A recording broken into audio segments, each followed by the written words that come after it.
Yes, something else we talk about a lot on this programme is us women in sport. Yeah. And how do you get girls to be active in sport and then that continue through life? It's a common theme at the moment, isn't it? It is, and especially, I mean, I gave up sport properly, really, at about 15 and came back to it very, very late in life, and I wish that I had stayed with it all the way through. There is still a shocking gender gap when it comes to physical education.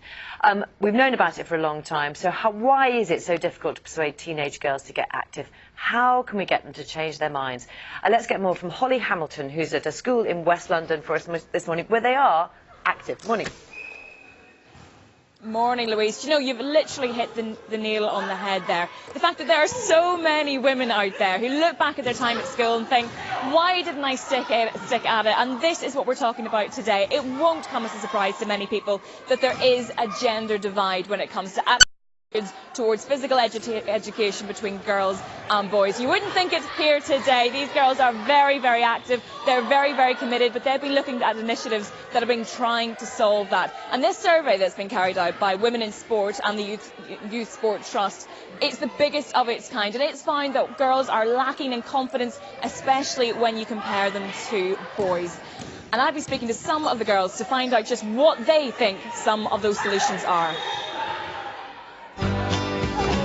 It's no secret girls aren't getting enough physical activity. In fact, just 8% of those aged 8 to 11 are doing the government's recommended daily amount, half the amount of boys.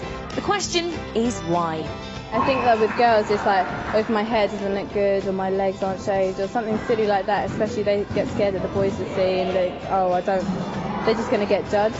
And body confidence is just one of the issues raised by girls in the survey of over 26,000 pupils in England and Northern Ireland, with 1 in 3 aged 14 to 16 admitting they're unhappy with their appearance. And while both recognise the importance of an active lifestyle, girls are less likely to put it into practice. Tell me honestly, have all of you always enjoyed playing sport? In primary school, everything was always, oh yeah, girls do like gymnastics and dancing, and I was like never really the size for that. But then like I come to high school and we do all sorts of stuff. We do like rugby, I'm really into that. I started karate when I was in year 7, and like it doesn't really matter how you look when you're doing it, it's like how well you can do it. The Youth Sport Trust has made a number of recommendations it hopes will help make physical activity in schools more relevant to girls, and that includes having the right role models.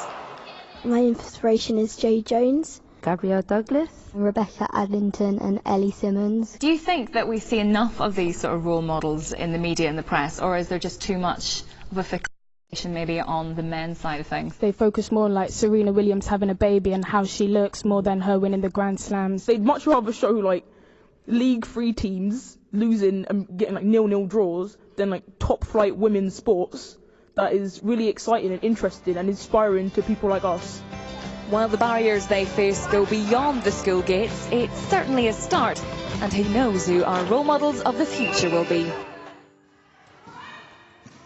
As you can hear, some of the frustrations from some of those girls. Let's speak now to Claire, who's actually head of PE here. Claire, you are a great example as well, because you are somebody who didn't enjoy PE at school. I didn't enjoy it as much as I think these guys do now. I think things have changed a lot for our students. I think there's so much more publicity around everything that the girls do. There's so much more energy and enthusiasm being driven, not just by school teachers, but by other organisations, by the YST, by Women in Sport. So much more publicity around it, that it's out there a lot more. So girls get a lot more opportunity and they get a lot more from it.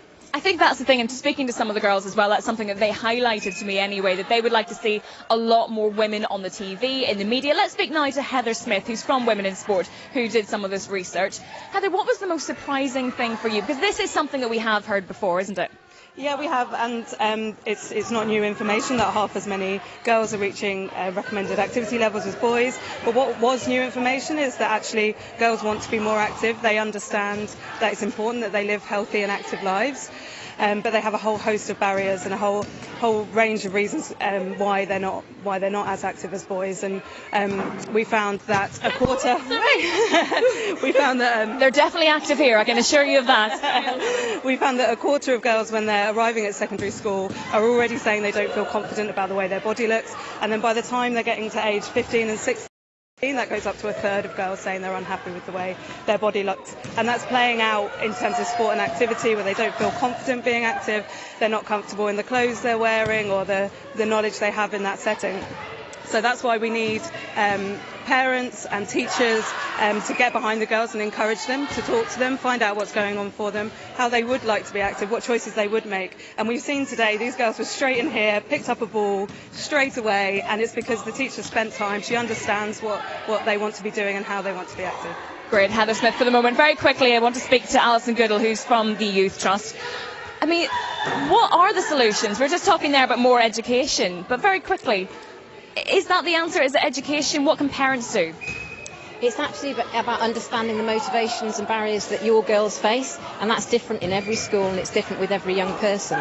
But if schools in particular can work really closely with their girls and talk to them, consult so that they truly understand what the barriers are and how they can go about addressing those, then they can really make a difference to what those girls want.